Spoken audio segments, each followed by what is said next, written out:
야고보서 1장 5절로 11절까지 한 절씩 교독하겠습니다.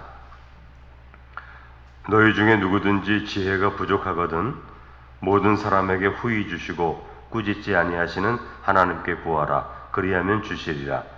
오직 믿음으로 구하고 조금도 의심하지 말라.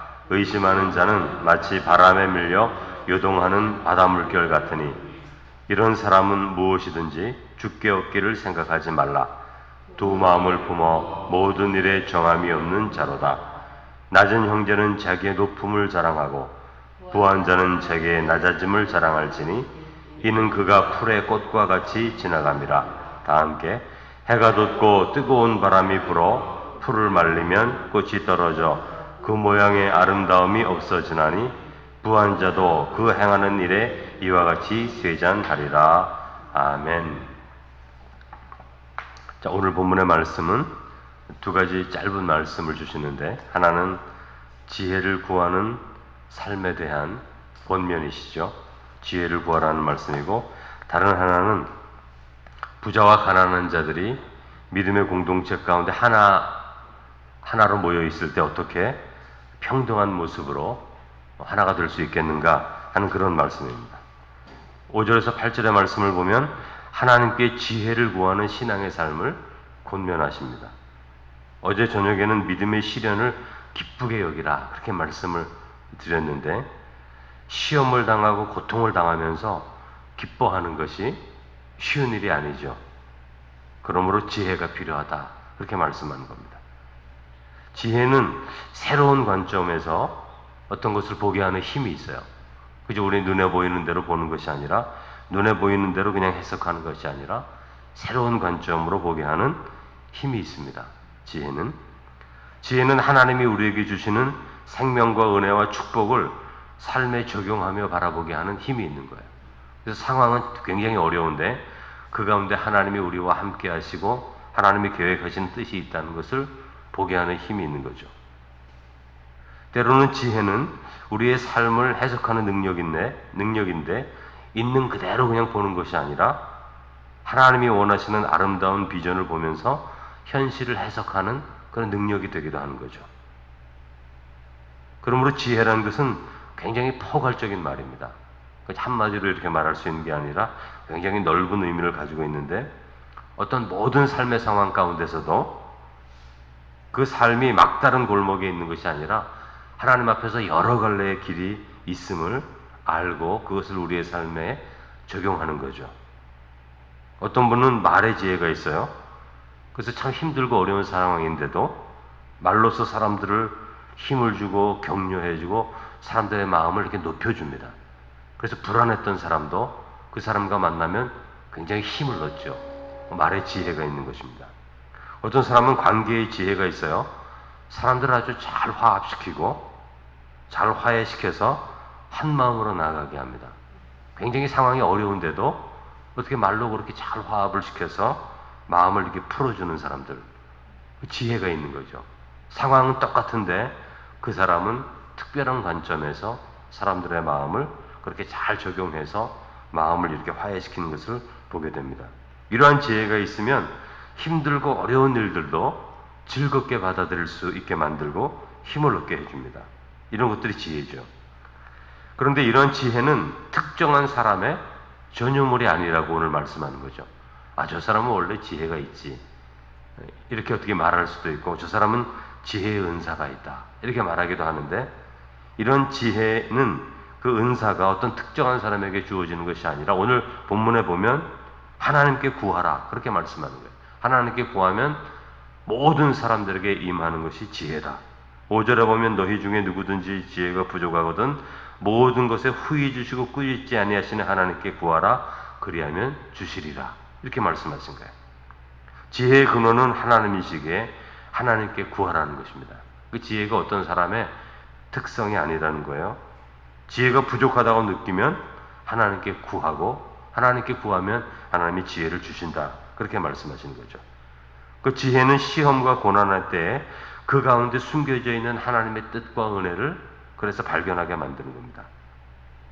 여러분, 솔로몬의 지혜가 성경에 나와 있잖아요. 하루는 두 여인이 한 아이를 데리고 와서 솔로몬에게 판결해 달라 그럽니다. 싸우면서 서로 그 아이가 자기 아이라는 거죠. 두 여자가 한 아이를 데리고 와서 자기 아이라 그러는데 분명히 한 사람은 거짓말합니다. 그 솔로몬이 그 옆에 있는 군사에게 말하죠. 칼로 저 아이를 반으로 똑같이 나누어서 저 두 여인에게 나누어 주라. 그렇게 말을 합니다. 그러니까 모두가 왕의 명령에 놀라서 깜짝 놀라고 있는 중에 그 군사가 와서 이 어린 아이를 칼로 베려고 하죠. 그러니까 한 여인이 외칩니다. 이 아이는 나의 아이가 아닙니다. 저 여자에게 주십시오. 이렇게 큰 소리로 외치죠. 그러자 다른 여인이 말합니다. 아니다, 똑같이 나누자. 그때 솔로몬이 이렇게 말합니다. 이 아이의 엄마는 칼로 베려고 할 때 저 여자에게 주소서 하고 울며 외치는 그 여자가 진짜 그런 아이의 엄마다. 이렇게 판정을 합니다. 그래서 주변에 있는 사람들이 놀라고 전체 유다 나라들의 유다 이스라엘 백성들이 솔로몬의 지혜에 놀랐다. 그런 말씀이 성경에 기록되어 있지 않습니까? 어떤 진실을 규명하려고 할 때 사람들의 마음 가운데 있는 욕망과 사랑을 표현하게 만들어서 진실을 잘 규명하죠. 솔로몬의 지혜가 있으니까. 저희 같은 사람들은 어떻게 해야 될까 이거를 우리가 뭐 친자 소송을 해야 될까 알지를 못하잖아요. 근데 지혜가 있는 사람은 한 갈래 길이 있는 것이 아니라 여러 갈래의 길이 있기 때문에 그 여러 갈래의 길을 잘 활용해서 진실을 규명하는 거죠. 그게 지혜입니다. 근데 이런 지혜는 단순히 학식과 지식으로가 아니라 삶을 통찰하는 특별한 방식으로 나타나게 그것을 모두 합해서 지혜다. 그렇게 말하는 것이에요. 이 지혜를 주시는 하나님께 구하되 6절과 8절에 보면은 조금도 의심하지 말라. 이렇게 말씀하고 있는 거죠. 그러니까 의심으로 구하는 것은 응답을 받을 수 없다는 거예요. 두 마음을 품고 하나님께 기도할 때는 응답을 받을 수 없기 때문에 온전한 믿음으로 하나님께 구하라. 이렇게 말씀하시는데 여러분 어떻게 우리가 하나님을 온전히 믿을 수가 있습니까? 히브리서 11장 6절 믿음이 없이는 하나님을 기쁘시게 못하나니 하나님께 나아가는 자는 우리가 어떤 것을 구하기 위하여 하나님께 나아가는 자는 그가 계신 것과 그가 자기를 찾는 자에게 상 주시는 이심을 믿어야 할지니라 이렇게 말하고 있어요. 그러니까 하나님을 신실히 믿을 때 우리가 모든 것을 간구할 수 있는 거예요. 그러니까 우리가 간구하지 못하는 것은 이게 될까 말까 의심하는 것은 왜 그렇다고요? 그가 계신 것과 그가 자기를 찾는 자에게 상 주시는 이심을 믿지 못하기 때문에 자꾸 두 마음을 품게 되는 거죠. 여러분 그런 마음을 저는 이해는 합니다. 이게 될까 안 될까 그런 마음이 분명히 있어요.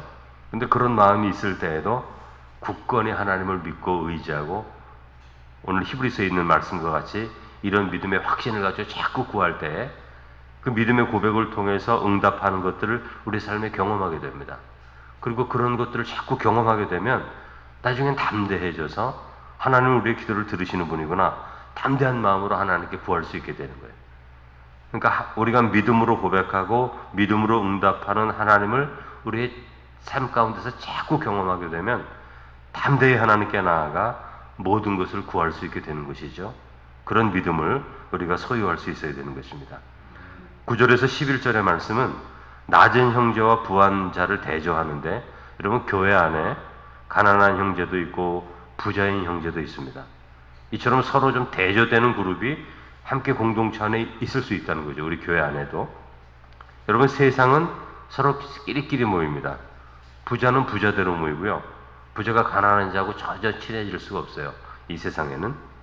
유명인은 유명인들끼리 모입니다. 유명하지 않은 자와 유명한 자가 함께 모이지 않습니다. 이 세상은. 유유상종이죠. 자기 수준대로 모이려고 그러는 거죠. 그러나 하나님의 교회는 모든 사람들이 함께 모입니다. 가난한 자도 있고 부한 자도 있고 공부를 많이 한 사람도 있고 공부하지 않은 분들도 있고 뭐 다양한 사람들이 있죠. 지혜가 있는 사람들도 있고 또 그렇지 않은 분들도 있고 뭐 성품이 좀 좋은 분들도 있고 또 모간한 사람들도 있고 아주 다양한 사람들이 모이죠.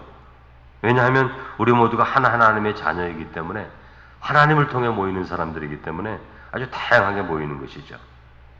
그런데 그런 마음을 가질지라도 서로 다른 문화적 차이가 있어요. 사람들마다. 야고보가 지금 그걸 보는 거죠.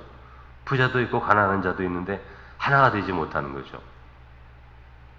그럴 때 어떠한 마음으로 하나됨을 이루어야 할지를 지혜롭게 말해주는데 9절에 이렇게 되어 있어요. 낮은 자는 가난한 자를 말하는 건데 자기의 높음을 자랑하라 이렇게 말하는 겁니다. 그러니까 삶의 수준은 가난합니다. 그러나 하나님의 구원받은 백성으로서 하나님의 자녀로 부르심을 받았으니 그 신분이 높은 거예요. 하나님의 자녀의 신분이 높은 거지 않습니까? 따라서 너가 가난하지만 너의 높음을 자랑하라. 물질로는 가난하지만 하나님의 구원받은 자로서 이 세상을 창조하시고 이 세상의 모든 것들을 다 가지신 그 부여하신 하나님의 자녀가 되었으므로 너도 높은 자가 아니냐. 너의 높음을 자랑하라. 이렇게 말씀하는 거죠. 또 부자에게는 이렇게 말씀하십니다. 너는 부자이지만 그러나 너가 구원받고 그리스도의 종 되었으니까. 그러니까 우리가 구원받으면 하나님의 종이 된 거 아니에요? 너가 그리스도의 종 되었으니까 너는 겸손하게 낮아져라. 그렇게 말씀하는 거죠. 그러니까 예수 그리스도 안에서 부한 자는 낮아지고 낮아진 자는 높아지는 은혜가 있는 거예요. 그냥 이게 생각으로만 아니라 실제로. 여러분 우리가 구원받았을 때 저도 기억이 납니다만 뭐 그 당시가 뭐 부자였습니까? 다 가난하지. 그러나 마음 가운데 그 부족함을 느낍니까? 부족함을 안 느껴요. 하나님 앞에 구원받은 자의 그 기쁨과 감격이 있기 때문에 아무리 부자 앞에 가서도 모든 것을 다 가지고 있는 사람 앞에서 하나도 꺼리낌이 없이 그 사람보다 내가 좀 낫다 이런 생각이 들지 않지 않습니까? 우리 하나님 아버지의 아들이기 때문에 그 자부심과 은혜가 있는 것이죠. 그러니까 낮아졌지만 그 마음이 담대해진 거예요. 부자는 부자로서 하나님 앞에 서 있을 때 그 물질이 아무것도 아닌 것을 알죠. 오늘 마지막 절에 뭐라 그럽니까? 해가 덥고 뜨거운 바람이 불어 풀이 말리면 꽃이 떨어져 그 모양의 아름다움도 없어지나니 부한 자도 그 행한 일에 이와 같이 세잔하리라. 이 땅을 살면서 부자가 돼서 편안하게 살지만 그것은 풀과 같이 사라진다는 것을 하나님 앞에 알게 되는 거죠.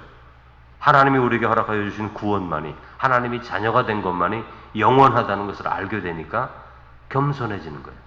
그러니까 부한 자는 그리스도 안에서 겸손해지고 가난한 자는 그리스도 안에서 부한 자가 되니까 서로가 교제가 가능해지고 서로 하나 될 수 있는 것을 우리가 알게 되는 것입니다.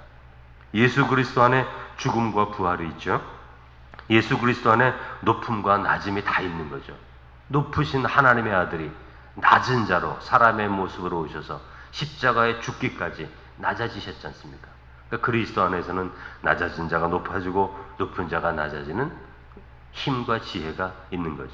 그러니까 하나님을 믿는 사람들은 그리스도 안에서 낮아진 자는 높아지고 높은 자는 겸손하게 낮아져서 모두가 하나 되고 화합하고 조화를 이룰 수 있는 삶을 살아갈 수 있는 것은 유일하게 그리스도밖에 없는 거죠. 그리스도 안에서만 경험할 수 있게 되는 것입니다. 이처럼 그리스도 안에서 모두 하나가 될 수 있는 거죠. 이게 하나님의 지혜이지 않습니까? 그래서 사도 바울이 고백하잖아요. 나는 비천에 처할 줄도 알고 나는 풍부에 처할 줄도 알고 나는 유대인을 만나면 유대인이 되고 나는 이방인을 만나면 이방인이 되고 한 사람이 아니라 그리스도 안에서 높아질 수도 있고 낮아질 수도 있고 그래서 하나님의 영광을 나타내고 한 사람이라도 구원에 이르게 하려고 한다. 이렇게 말하는 거죠. 그러니 하나님을 믿는 사람의 지혜가 놀라운 것입니다. 모든 사람들을 품어 안을 수 있는 지혜가 있는 거죠. 그러므로 교회는 이런 지혜가 있으면 치유와 회복을 경험하게 되는 거예요. 교회 왔더니 세상에서는 교만해서 높아진 사람이 교회에서 겸손해서 주차장에서 일을 하고 똑같이 설거지를 하고 그 모습을 보면 가난한 사람들은 하나님의 교회가 이런 것이구나 이거 느끼지 않겠어요? 또 높은 사람들도 교회 오면 저 사람은 가난한데 예수 믿는 신앙 안에서 어떻게 저렇게 기뻐할 수 있는가? 나는 모든 것을 가지고 있고 모든 게 풍부해도 마음이 불안하고 두려운데 저 사람은 저렇게 가난한데도 하나님 앞에 기쁨과 감사함으로 살아가는 모습 보면 물질이 다가 아니구나. 하나님을 믿는 신앙이 중요한 거구나. 이거 깨닫는 거 아니에요? 그러니까 우리가 모두 그 안에서 치유와 회복을 경험하게 되고 그런 성령의 인도하심을 따라 사도행전 2장에 있는 것처럼 성령을 받으니까 자기 물질을 다 내어놓아서 가난한 자들에게 공급해주고 그래서 하나 되는 그런 놀라운 역사도 일어나지 않습니까? 교회 안에서 이런 지혜를 경험할 때 하나님의 놀라운 역사도 나타나게 되는 거죠. 그러니까 지혜가 얼마나 중요합니까? 그러므로 지혜를 구하라. 지혜를 구하면 하나님이 반드시 주시고 그 지혜를 통해서 우리의 가정이, 우리의 교회가, 이 세상이 더 풍성한 하나님의 사랑 가운데 나아갈 수 있다. 그렇게 우리에게 말씀해 주시는데, 지혜의 근원 되신 하나님께 우리 모두 지혜를 구하여서 풍성한 삶을 살아가는 성도 되시기를 주님의 이름으로 축원합니다. 걸어가신 하나님, 하나님은 지혜의 근원이 되시고 지혜의 실체가 되어주셔서 하나님을 믿는 자들에게도 풍성한 지혜를 허락하여 주시기에 우리의 삶이 때로는 힘들고 어려울지라도 그 지혜로 말미암아 힘들고 어려운 것만 보는 것이 아니라 그 안에 담겨있는 하나님의 은혜와 하나님의 사랑과 하나님의 놀라운 지혜를 바라보기에 삶의 정말 다른 모습으로 기쁨과 감사함으로 적용할 수 있는 힘을 주셔서 눈에 보이는 대로 살아가는 것이 아니라 하나님이 우리에게 허락하여 주시고 약속하신 풍성하신 은혜를 바라보게 하시는 줄로 믿습니다. 우리 모두가 다 지혜에 충만하여서 우리의 삶의 자리에서 그 지혜를 통하여 이 세상을 밝힐 수 있게 해 주옵소서. 어두운 곳에서는 밝히게 하시고 불화가 있는 곳은 평화를 주게 하여 주옵시고 부족함이 있는 것은 풍족함을 나눌 수 있는 그런 지혜가 풍성하여서 우리가 있는 삶의 자리에서 하나님의 풍성하신 은혜를 나누며 경험할 수 있는 복된 신앙의 삶을 살 수 있도록 축복하여 주시옵소서. 우리 가운데 육신적으로 연약한 분들이 있으니 하나님 기억하여 주옵시고 의식이 깨어날 수 있게 하시고 어떤 성도들은 항암 치료 행하는 가운데 있사오니 잘 견디고 이기고 승리할 수 있게 하여 주옵시고 또 시술하고 수술을 앞두고 있는 성도들, 입원하고 있는 성도들 가운데 성령께서 임재하셔서 하나님께서 온전히 치유하시고 회복케 하셔서 강건함을 얻어 하나님께 영광 돌리는 믿음의 삶으로 회복될 수 있도록 은혜를 베풀어 주옵소서. 감사드리며 예수님의 이름으로 기도드립니다. 아멘.